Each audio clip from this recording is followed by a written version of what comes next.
Thank you for joining us as the Ageless Living Collaborative brings you yet another scintillating session, this one on supply chain management, which is probably the most popular topic right now with designers, vendors, and customers. Today, we have assembled an amazing group of experts that can give you various viewpoints on this challenging issue. I'd like to introduce the panel now. We have Faith Marabella from WDC Interiors. Carl Long is joining us from PMI. Jonas Spaeth is coming to us from Brookdale Senior Living. We have Shannon Ramali from Meyer Design, and a returning guest and friend of ours, Dee Duncan from KB Contract. And because we often work from home, we have a dog barking. So welcome, everyone. I would like to request that all of our attendees today bring your questions. We're here to answer the questions. We know you have a lot of them, so please do write in. We know you're wondering, where's your stuff? And we know you have a lot of questions for our panelists. So please do use the chat and bring us your questions. And we're going to go ahead and start the session now. We're going to start with Carl Long, and we're going to really jump right into it. Carl, tell me, how did this past year change the supply chain? Well, thanks, Stevie. So one, thanks for letting me be on this panel. I appreciate the opportunity to kind of talk about this. It is actually one of the more difficult things related to project purchasing right now, because the last year has actually made the supply chain less predictable, more costly, and that directly impacts project delivery, that directly impacts operations, that directly impacts manufacturing, where if you can't know when something will deliver, you can't use it to make something else. And if you don't know how much something costs, how do you plan a budget? So over this last year, we've seen component parts go short because they can't get them delivered. We've seen shipping be completely imbalanced, where you have massive demand in some areas and lower demand in others. And what that ultimately does, it clogs up the Suez Canal, not with that ship, but just with freight going the wrong direction. And that really makes it difficult for operators, for construction, for manufacturers to meet delivery deadlines, to meet design intent, because you can't get product that's ultimately needed and specified. So hopefully what we're going to be able to provide through this discussion will be some more insight into that, about ways to deal with that lack of predictability and increased costs. I think those are all questions that everybody has, and we'll jump into some of that. Shannon, there's a lot of discussion on the delay of construction materials in the industry. What else are you seeing as major factors that can delay a project? Yeah, thanks, Phoebe. And same, happy to be here with everybody this afternoon to talk about this. But as you mentioned, there's so much conversation in the industry right now regarding construction materials delays and how we're making adjustments to the process to account for some of that the best we can. To Carl's point, a lot of unpredictability surrounding it. But another area that we're really seeing causing or has the potential to cause delays projects is really the FF&E phase of things, where we used to see lead times of 6 to 8 weeks for FF&E. We're really looking at more like 14 to 18 now, and again, unreliable and inconsistent that is. So where we used to look at say a new construction project with a year to year and a half construction, starting FF&E phase with our clients 4 to 6 months prior to a project being complete. We're really now looking at those conversations more like 7 to 9 months ahead of time. Wow. So really accounting for those schedules, but also inconsistency in costs and budgeting, again, back to Carl's point. So you have those beginning phases of a project throughout, the duration of it, but really some of those phases at the latter end of a project continue to really have the ability to affect it. And you're seeing costs. The costs are going crazy these days. And some of it could be from the demand. And I think you're seeing, just like you did with wood, you're seeing demand for resins, demand for different chemicals, and some of these chemical companies are seeing that and are raising prices. If some of it had to do with some weather issues a while back, but they've been known to even actually cut some of their demand, even their production, even though demand is increasing, just to get prices up. And I've never seen prices change this much, this fast, and to be this volatile in forever. And no one will commit to the prices. I mean, we've got prices that are good for maybe 30 days because they the people who are, the subs getting getting the materials don't know what they're going to pay for it, next week. So, we can't get the guarantees on that either. But it's funny, we're talking about cost increases, but also I would say almost just giant fluctuations. Lumber went up crazy, but it's coming back down again. So we all shifted and we danced and we said, oops, change your structure from wood to steel or wood from something else. And then the cost comes back down and you're hot footing it back over to, to wood again. So it's staying current with all of this is just a mind bend, that's so on the construction side as well as the FF&E side. So it's a nutty game right now. So how are you helping your clients with, these changes? And, you guys see it before they hear about it. So how do you manage that? I mean, anybody want to share their wisdom? Yeah, I'll jump in here. I think it's so simple yet complex, right? So it's with anything. I think communication is just a must. Obviously within the project team, the architect, designer, contractor, client, but just within our own industry and within with each other, we're always leveraging our relationships with our reps and manufacturers, and really doing our research constantly, really where they're at as a business, what challenges they're facing, and how that could affect our projects, our clients, and our specifications. So we're really trying to take the lead on that communication and those connections, not relying on other parties, but really being an active participant in that. That makes great sense, for sure. And where we're talking sometimes, in response to the things that are happening and kind of happening with that communication and staying plugged in with everybody, also setting expectations from the beginning too. We were talking about, we design and we say, this is the design intent. This is the overall what we want to show you, so that when we are substituting little things out here or there, if we were trying to keep everybody, down to the, up to date on the gnat's ass, it would be impossible. They'd get tired of us. This is our job to do in the background, so we make it look easy, right? So so those are the things that, and just keep your eye on the really big things that the client cares about, that you want to bring those things to their attention. So one of the things we've had to do has been actually dig into our supplier supply chain and really look at where vendors are sourcing their product. Because as you get a custom design, and so PMI, we have different verticals. We do a lot of casino work, we do hospitality, we work in senior living, we work in multifamily. And so through all of those, you have different ways of kind of accessing information in the supply chain and accessing where manufacturing is being done, who's buying component parts from where, what their bottlenecks are, and then working with the interior design team to say, hey, this product is difficult right now. And Faith, your point about just staying up on it, this is a challenge for the next 3 months. This is something that we've seen an entire industry shift in talking about metal finishes, plating, and the different types of finishes that are needed there, where you used to be able to get those 10 years ago in the US. Now certain finishes, you can't physically get them here. And so if you don't know where your vendors are buying product and what goes into making it, and then if you're not out ahead of it with the client, with the designer, with the vendor, and kind of working as a team, you get stuck. And then all of a sudden, to Shannon's point, 6 months out before, we got to start installing. Oh crap, we don't have something, because you weren't planning ahead. You weren't into asking those types of questions to make informed decisions as you need to make changes.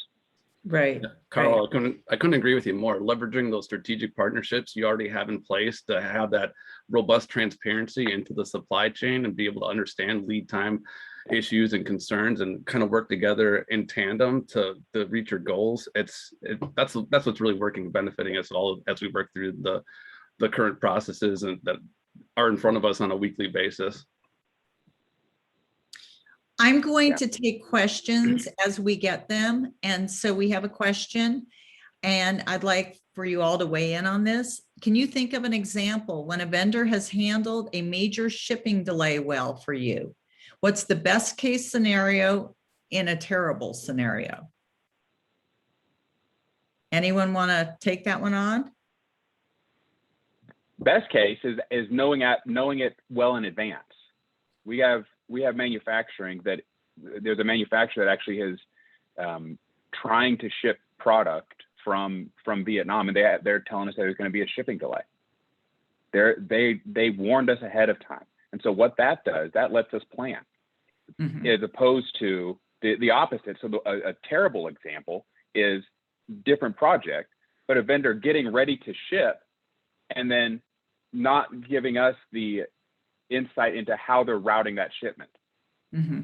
So as shipments are moving around, you can't get ahead of it. So planning and information early on lets us react to it. So good question. But again, it goes back to the communication and getting out ahead of it and partnering with those suppliers. Where's your bottleneck? What do we know? How to get ahead of it? Anyone else? I think you're absolutely right. It is the communication. I'll give you a bad, and I won't name who it is, but we have a major vendor in the industry who their demand has so outstripped their production.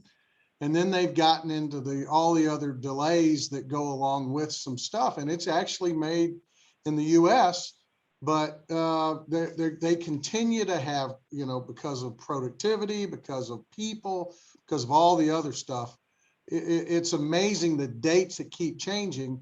And as we do, the whole thing is it could even be fiber. Fiber is just not there, or the communication back between them and their vendors. It can be awful, and it can be more than extremely disruptive.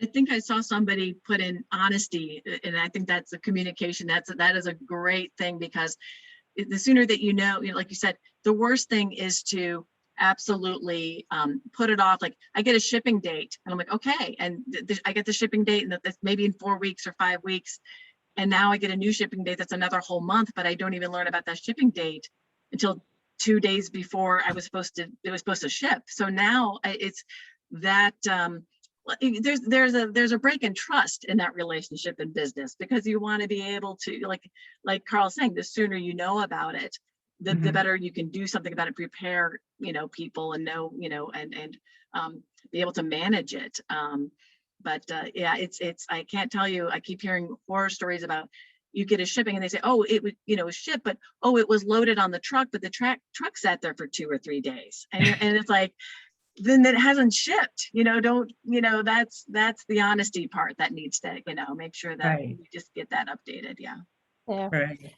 Jonah, what products have had their lead times extended due to these raw material shortages? Yeah, so with the raw material shortage that we see from a lot of manufacturing companies in the South, primarily from that Texas winter freeze, or the winter freeze that went through the South that delayed production, a lot of the urethane products, elastomers, the foams, which create insulation, not just building insulation, but also like appliance insulation for refrigerators and freezers. Polyiso foam board, which is used for construction for roofs or the exterior of the building. Furniture foam and cushions, a lot of coatings, adhesives, sealants, paints, glues, and even wood binders really affected by this. Wow. Well, that leads into a question we just received from one of our audience. Considering all product segments and finishes, is there one in particular that seems to be affected the most by the issues that we're discussing? Thoughts in general? Foam, everything. Yeah. Everybody's screaming about foam. You can't get foam. So that's what I hear everybody saying. It's a whole choir of choruses. But I also learned about, with the shortages, that Jonah was saying, the finished liquid paint. it depends on what luster of paint you're even choosing where those shortages are, which I thought was very interesting. And that had to do with the freeze in Texas, actually. So not all of it's COVID, some of it's Texas, some of it's cyber attacks, some of it. So we've got a lot this year. It was quite packed with some great, great challenges to overcome. But yeah, That doesn't even touch the labor issues, right? right, And right. and speak up on foam, it's the same kind of thing. There are other and different types of foam that are out there that could be substituted. And that, Is which we found. We've moved from here to there and Mm-hmm. have had some successes. So yeah. See, to that point now, we're asking our manufacturers, where do you get your foam, right? When did Yes. you used to ask these questions? But it's where do you get your foam? And then that helps determine what we're going to specify or not. So, And a lot of these shortages We've we're seeing had- right now are regionalized. They're not everywhere throughout the country for these different products, like paint, for example. You might have a market where you walk into a Home Depot and you can't find a single can of paint. It's shocking, but at least right now it's kind of consolidated to just small sections of the country. That's So we've why. had we've had vendors that have actually they will buy in stock their raw materials mhm. because it lets them develop predictability in their own supply chain. So instead of they're relying on their vendors to meet their kind of just-in-time manufacturing, or when are you gonna roll in with my frames? When are you gonna roll in with my drawer glides? When are you gonna roll in with my foam? They will predict, and they're taking the risk to inventory to meet that need because of how damaged their reputation was in meeting their delivery and how much it cost them to mitigate their promise, meet their promise dates and mitigate their failures in their supply chain. So we have, like I said, we have manufacturers that warehouse it now, and then they go back and resupply. That's the way it was years ago. Hey, we keep stock, we keep product, and everybody got used to, well, I'll put it in Amazon or I'll put it in UPS and I'll get it tomorrow. That's unpredictable now and unreliable now. So do you We think we're actually going had back, are we going back to warehousing then, Carl? Yeah, I mean, warehousing of finished product, warehousing and storage of component parts to complete manufacturing. That is a must to meet those types of dates.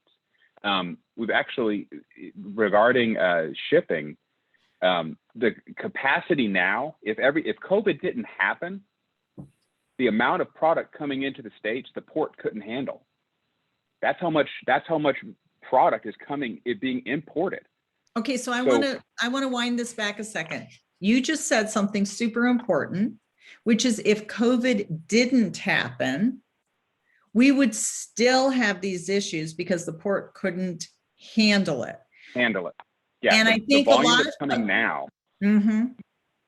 And that's labor. That's happening because of the labor situation. I mean, you have there's no one there to unload the cargo ships. And then we don't have truckers that, to be able to drive the containers, across the country. And I have a friend who is a trucker, and I said, hey, you guys are in a really good position. He goes, we had this was up and coming before COVID. This has nothing to do with COVID because like the trades we've been singing about, we need tradespeople, and we don't have a younger generation coming in and being able to fulfill these jobs. And so the generation that said, that was finally tuned towards this, upholsterers and all these great people we rely on, they're retiring, and we're not seeing that coming back in, or not, the high schools and the career counselors aren't, sort of saying, hey, trades are a good job. It's so Yeah, we need shop back in the high schools, don't we? yeah.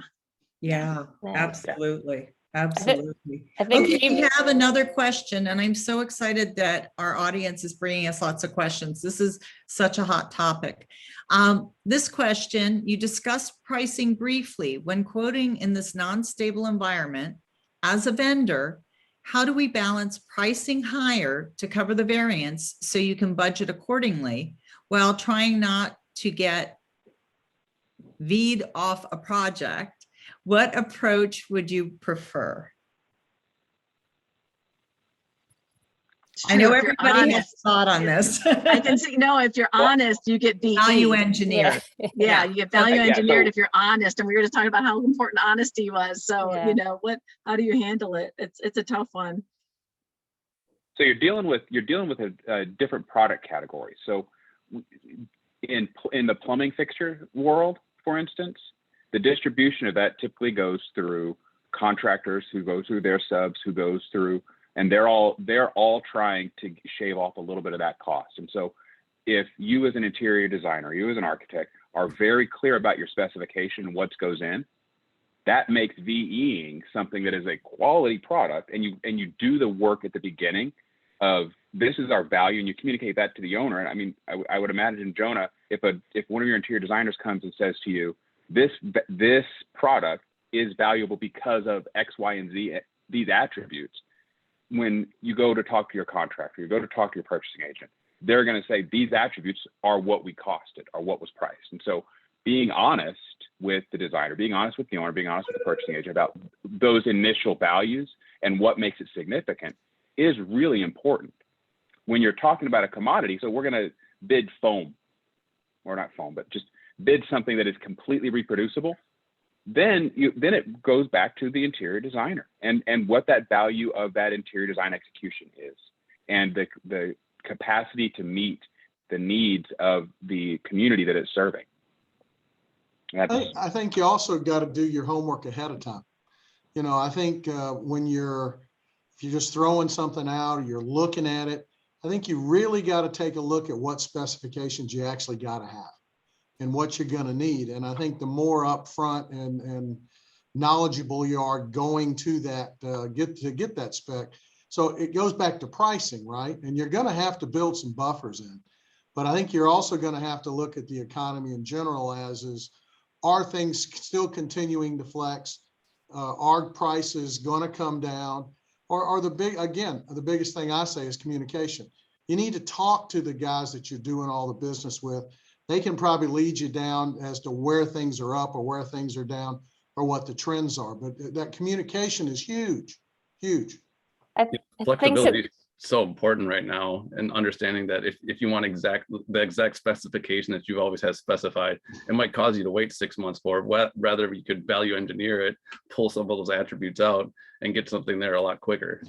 Yeah, Joan, I think that's a great point. I think as designers, it's important for us to really focus on being flexible and nimble right now, right? We have a tendency to become connected to our designs, right? They can become our little design babies, but you really have to look at, what's the project goals, what's the overall intent here, and really work as a collective team on just, delivering that project goal, but you've got to maintain that schedule in order to, there's multiple ways and creative sources to bring, a single division or vision or goal to life, so.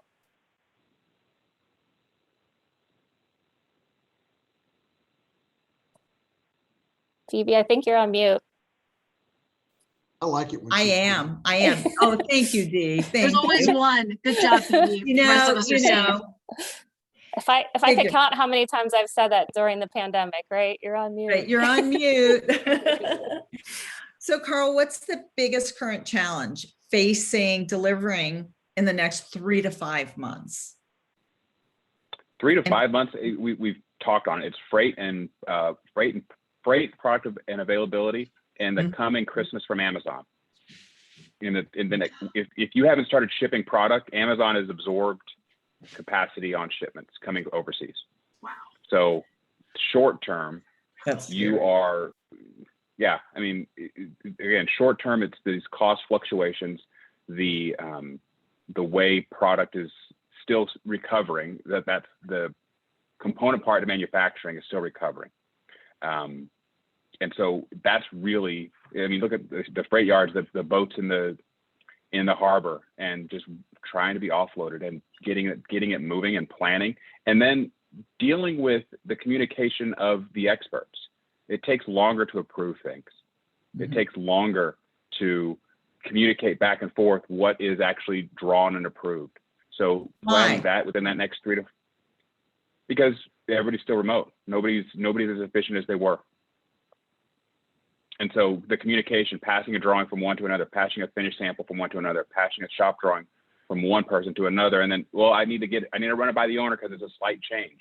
If you're going to VE something, how in depth, I mean, to Faith's point, how in depth does the owner want to be? Do they care enough about this one thing where they want to watch it? Well, that falls on the designer, and that takes time. So short term, that managing that flow of information is really they're going to be the big challenge. Actually, I have a question for Carl. I got to interject. I've never even thought about the competition with Amazon at the ports. That didn't even cross my mind. That just blew my mind. But you were speaking earlier about warehousing. And so if that's something that can happen, but does that always fall on the owner to have to do that and us to have to be able to proactively do it? Or are you finding, are there manufacturers who are taking that on too to help us out? Manufacturers will warehouse their own product. Okay. And that's good and right for them to do. But Right. when you're consolidating it for an installation, or you're going to take a place out of service, Mm-hmm. and you're going to disrupt a community, guess what? You're going to need to have that product ready to install. Right. And so that's what I mean. So before you take a project, kick it off in construction, make sure you have the product. Right. So that's what I mean by warehousing. Yeah, because I think we saw warehousing come down so minimally from the recession. And I think a lot of us, you couldn't get stock. You couldn't even get stock on samples forever because no one was the manufacturers were not keeping stock of things. And so we were getting back to something normal, but now it's one of those things that we didn't have enough stock to draw off of. Again, it's one of those even if COVID wasn't there, we weren't necessarily in a great position for like the freeze in Texas or the Suez Canal or the labor shortages we're seeing. That we didn't have those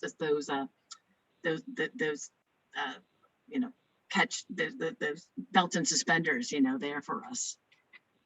We have another question. I'm going to bring it to you all. I understand that no one has a crystal ball, that's for sure. So I'm asking for an educated guess.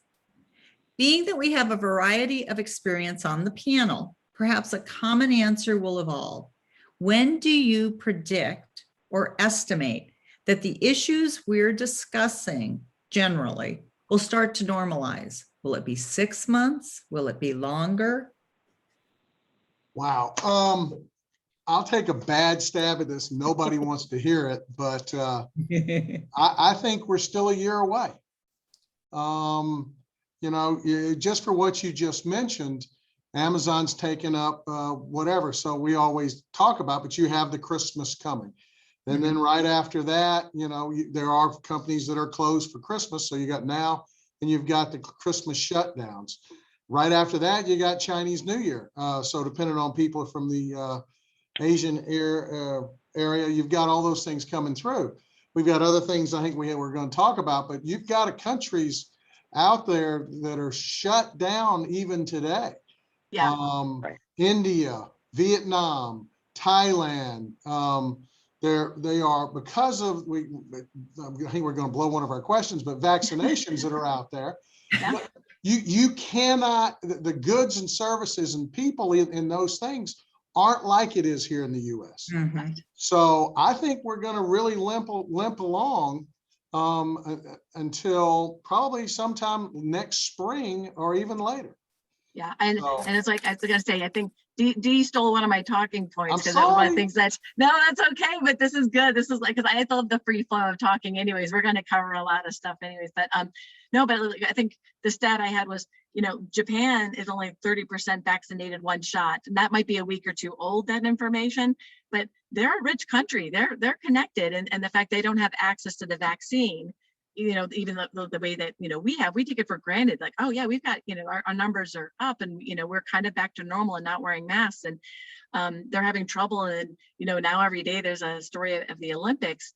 So I think it's really eye-opening. Like you said, that's even just like a very, first world country. When you talk about the other countries and where we have manufacturing, I'm guessing, and with the Dow tanking, yesterday, I think investors are looking at a little bit longer of a return. I'm thinking we're at 12 months. We might be at 18. I hate to be a Debbie Downer, but I think it's, stepping back and looking at a global view. There's a lot, we're so connected. But I'll give you a bright. There are those of us who are committed to inventory. There are those of us who are trying to look out with those insights and go ahead and expand what we have. And so we are out there right now trying to fill up and more than fill up those warehouses because we see what's coming. Now that's a crystal ball. But I'm sure it's not just me, but I know we're trying to look way ahead and look at other options that are out there, and there are some. And we're trying to go ahead and make those commitments because, again, I think foresight and planning will make us better off. Agreed. I like that note. We're going to go with that, Dee. We have another comment. Amazon competition with warehouse workers. Amazon is overpaying employees because of the demand. So between unemployment benefits and Amazon staffing is not as simple in the US. So that's another topic we might try to approach at some point. It might get a little political, so we try to stay away from that. But it's all wrapped up in one, right? Yeah, Phoebe, what I on something like that, really, when we were talking about where this comes out and 12 to 18 months, that's what we're seeing. And we're actually seeing that in gaming. We're seeing that in multifamily. We're seeing that in hospitality. And so it's across the kind of project work. And so that timeline makes sense, but really what's driving it is going to be cost and the availability of labor. The people getting people trained to come back to work, not and paid a wage. Competing for warehouse workers at Amazon isn't the people that you're concerned that are we worried about. We need people that are able to work in factories that can tell a 5-step finish on a case piece, that know how to match finishes in both wood and metal, who can tailor seating. And those jobs, those people, they're starting to come back now because there's something valuable at working with your hands and building something. But the ramp up to training them is, just from a quality deliverable standpoint, is going to be longer. Right. I was talking with a friend of mine, and I was reading some stuff the other day that it wasn't just that people, you've got the Amazons paying too much, or you got people who they think maybe, we haven't quit the stimulus and all of that. But I think there's also things that they've talked about where they say 70% of the workforce is going to change jobs. And it's even some of these $50,000, $60,000, $70,000, $80,000 jobs out there. Could be paralegals, could be your inside technical people or whatever, that have all of a sudden have worked from home. And now they want them back in the office, and they don't want to do that. Or now they have decided that they're working from home and are able to care for their kids. And that's just a lifestyle change so much more than others. So you've got all kind of reasons that are not just the Amazon, but right now I can't find people to unload a truck. So, but I think there's lots of avenues out there. It's going to get real creative of who wants to work where. Well, that leads us to my next question, which, Shannon, tell all of us, what are some of the ways you're helping to navigate the delays and still deliver for your clients? And how creative do you have to get? Yeah, I mean, I think this goes back again to that communication, right?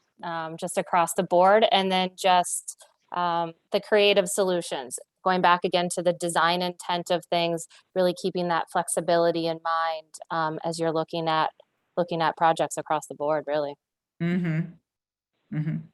Jonah, can you share some of the creative sourcing that you all have been doing?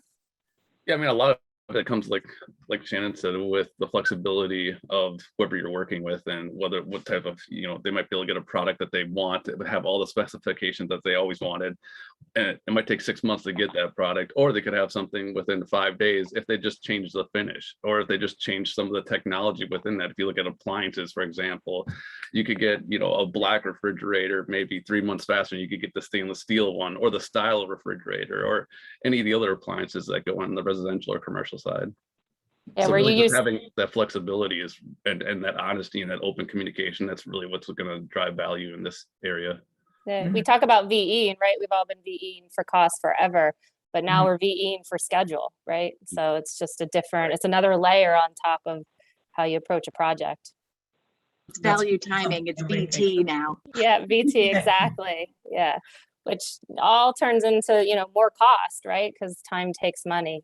So it just layers, all of these things just layer on top of each other. So Dee, what can people do to find product faster? Well, I think we've all talked about it. I think right there, everyone said, what are you willing to do to change? Know your customer, know what their expectations are, know what specifications or what you have to have, and then and go from there. I think it's just, what are those reasonable expectations? I think we've just talked about it a couple of times. Jonah and Carl, what can a supply chain leader do to help mitigate the impact of these extended lead times on people's businesses? I think the best terminology I've heard this year is 2 simple words: plan ahead. I think more and more people are doing that, learning that you have to be as proactive as you possibly can. Being reactive, calling somebody in the morning saying I need to have something by noon, they almost laugh at you. So I think what resonates with me the most working through all this is those 2 words: plan ahead. Work with your strategic partner, leverage those partnerships that you have, use that transparency as a benefit, and keep that open line of communication and that honesty flowing, because together is how we're going to get through this all as fast as we possibly can, and make sure that we're getting products as fast as we can.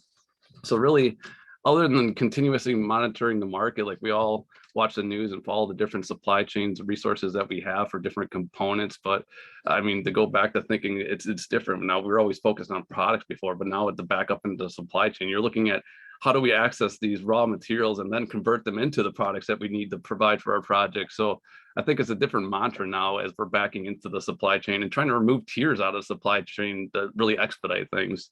That's really what I see outside of the labor shortages and components and the difficulties that we're probably going to face with that. Mm-hmm. Carl? I agree. I mean, plan ahead. That is of everything. If the people watching this, you can take something from this: plan ahead. Like, there should not be a furniture emergency. Exactly. But what fun is that, Carl? One other thing I heard a lot of this year too is diversifying your supply chain, not just relying on one source for things. I think we've all experienced that, but from all these different issues that come up, whether it be the pandemic or the Texas freeze, or now we're rolling into hurricane season, how that's going to impact everything. But just having a diversified supply chain is really a huge asset. Yeah. Well, I think when we talk about diversification, we also have to think about substituting products. I think, designers probably are having to do a lot of that. I hear from all of our ALCers, we had to spec this 3 times, 4 times. This is my 5th go round on a project. So Dee, what information do folks need to share with you to get something done faster, easier? Well, again, we're going to talk, what do you got to have? What do you have specifications on? But probably the biggest thing that there's a change I think that's got to happen. And, right now, most people think this is the fastest way. Let's see if I can get it in there. This is the fastest way that you can go get a product, right? I'm going to get on the computer and I'm going to send an email. Mm-hmm. But the strongest weapon you have out there right now is this. Anybody know what this is? It's called telephone. Pick it up, call somebody, get them on the phone. They can't get around you if you're on the internet. They can't delay it. They got to pick up and they got to answer your question and be honest. So if you want something, old school it. Now, I pick up the can't phone agree. I can't agree more because I mean, even when I've seen, I had a millennial, I said, just pick up the phone. Like I saw 20 emails go back and forth and I knew they were just missing each other.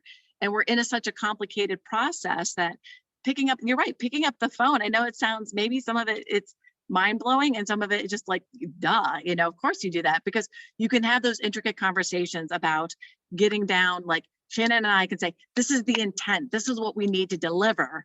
But if you give me 10 different options and 5 of those are good, and then 3 of those are available, and 2 of those I can get even faster, or I've already shipped or in warehouse, then that really helps in that conversation as we were able to whittle it down because it's, yeah, you can make a lot of, it's, you know, a paper trail through email that just doesn't get you anywhere. So I like that you brought up the phone. I think that's a technology that we have sort of outcast, and it's incredibly helpful. Again, I find it, you know, it's a good one.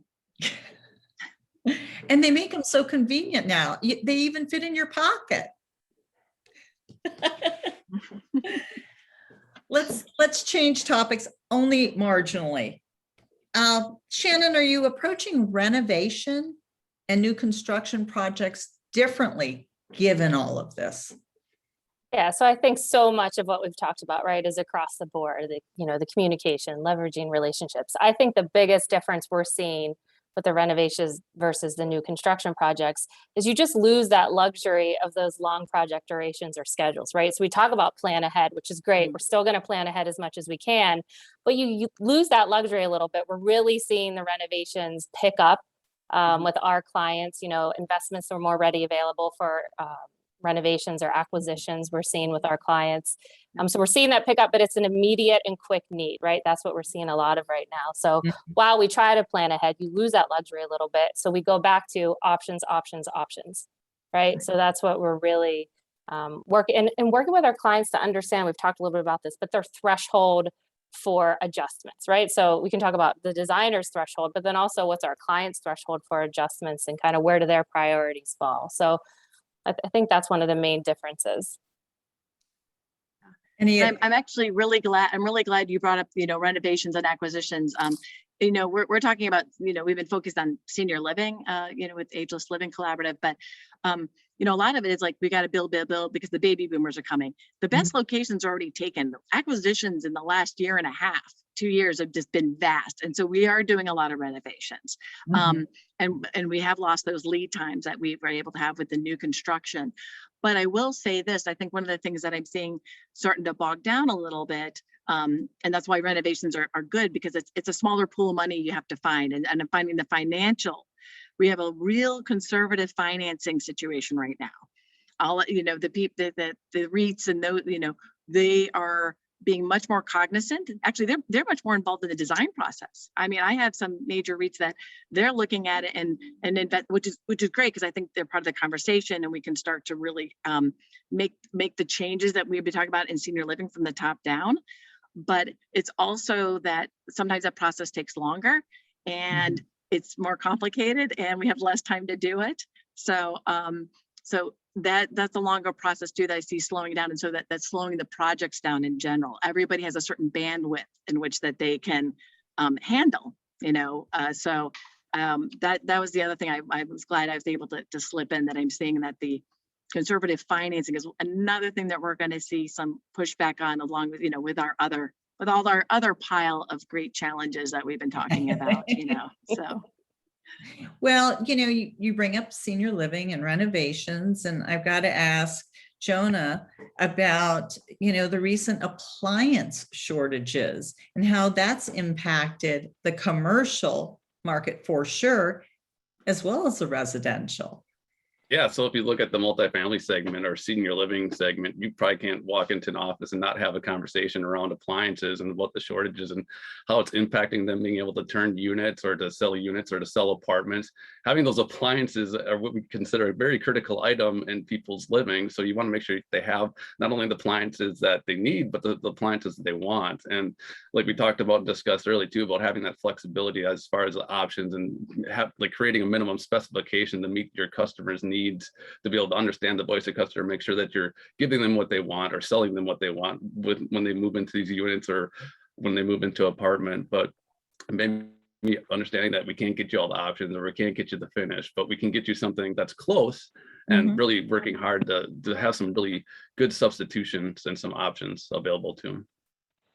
I think the residential market's really interesting too, because we were all stuck at home for a year and home became that much more precious. So when you're saying, would you rather wait 3 more months for this fridge that you want? And you go, yeah, because I'm going to have to stare at it, you know, for however, and when am I going to replace it again? So it's again, that's what you were saying about, you know, what is the client's tolerance? It's, you know, or what if, you know, my mother's redoing her place and it's like, oh no, I'll wait, or this other thing I'll go and get. But it's that the preciousness of home has definitely been reevaluated this last year. And certainly home versus commercial. Commercial, you need it now. Home, you might be able to wait just a little bit. We have another question. Renovation, repurpose, and acquisitions are the leading business opportunities. Because of COVID, new construction is on the out, correct? Yep. Out of the 3, do you all feel that the acquisition piece will be the largest opportunity in all levels of care in senior living? Great question. Thank you for that question, James. Yeah. I'll jump in here. I think that I wouldn't say new development is out. I would say it's on the slower path, right? So I'd say that the acquisitions, renovations right now, again, going back to the money, right? Because that's really where all these projects start. You know, we're seeing, you know, a quicker, you know, more willingness to invest in the renovations and the acquisitions. And so we're kind of looking at almost like a 2 to 3 year. We think in the next 2 to 3 years, the renovations, the acquisitions, the adaptive reuses, right? We're also seeing some momentum there as COVID has forced things that were to be emptied and what can we repurpose them to be. So I wouldn't say, you know, new development is out. It's just a little it's in the slow lane right now, but I do think that it's very much coming back. It's not going away. Great. Anybody else want to jump in? Thank you, Shannon. Yeah, you see how the financiers and the webinars I sit in, you see that it's acquisitions because they really are saying the best locations have been taken. And it's location is what they want. So that's where it's either that or they have to create where you're seeing the newer senior, it's almost like they're creating the whole city around it. It's one of these where you've got all that multi-purpose campuses that they're doing, where you've got master plan community. The master plan community. So that's where the new construction is, that senior living, you know, what we're seeing a lot of. So and that's really old school, because if you think back to the days of Del Webb, that's what they started with, right? So everything old is new again. Faith, you are big on these labor issues and how they're affecting all the segments. Where are you seeing the most labor issues in the design segment? Oh my gosh. Well, design, I mean, I think construction and design are the trades. And I think that's huge. Obviously, we've been talking about supply chain, and I think we've covered quite a bit of how we feel about the labor there. Right. But I'm just so worried because we talk about acquisitions and renovations that the reupholsterers and our furniture medics and people who are those hands-on that can be nimble and mobile and make things happen. We're seeing that that's a labor that we're really lacking in, and whether people don't even know that's something that they can do or that there's a market for it, because a lot of it is small one-man shops, two you know, one lady shop, window treatments, you know, those sort of places, which they're so great and they do fabulous work. Yeah, so bread and butter. Yep. Where are people who know how to sew? Yeah. So I love my seamstress. What's the solution? Are we now going to have to go and plead our case to the high school counselors? Yeah. What's the solution?